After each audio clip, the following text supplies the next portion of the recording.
আমি ডানা কাটা পড়ি, আমি ডানা কাটা পড়ি। মাকে বলেছি বান্ধবীদের সাথে ঠাকুর দেখতে যাচ্ছি, কিন্তু আমি তো বিটকেল সোনার সাথে ঠাকুর দেখবো। আজকে আমার শাড়ি খুঁজে বিটকেলকে দিয়েই ধরাবো। সুন্দর করে সাজতে হবে। মা, কি হলো তোমার? আমার শরীরটা হঠাৎ করে কেমন খারাপ করছে, কেমন পরান আকুপাকু করছে। আমি মনে হয় বাঁচবো না কিন্তু। উফ, কি ভুলভাল কথা বলছো। যাও তুমি বিছানায় বসো। এ বাবা, মা শরীর খারাপ করলো কেন? বিটকেল তোমার জন্য ওয়েট করছে। খুব গরম লাগছে, একটু হাওয়া কার খেলতে হাওয়া কার। গরম লাগছে? আমার শীত করছে, কিন্তু কম্বল দে। এই নাও।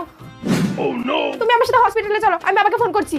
না, হসপিটালে নিয়ে যেতে হবে না, তুই আমার পাশে বল, আমি সুস্থ হয়ে যাব।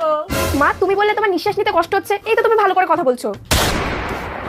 না, এখনো কষ্ট হচ্ছে। মা, তোমার শরীরটা এখন একটু ঠিক লাগছে গো, তাহলে আমি একটু ঠাকুর দেখতে যেতাম। এই শরীর আজকে আর ঠিক হবে না, আমি একটু রেস্ট নিই, ঠিক আছে? তুই যা রান্না বান্নাটা করে নে। ওই বিটকেলের সাথে তোকে ঘুরতে যেতে দেবো, তাই না? সব যাওয়াচ্ছে তোকে ঘুরতে যাওয়া। আজকে সারাদিন এরকম অসুস্থতার নাটক করে শুয়ে থাকবো, দেখবো তুই কি করে ঘুরতে যাস।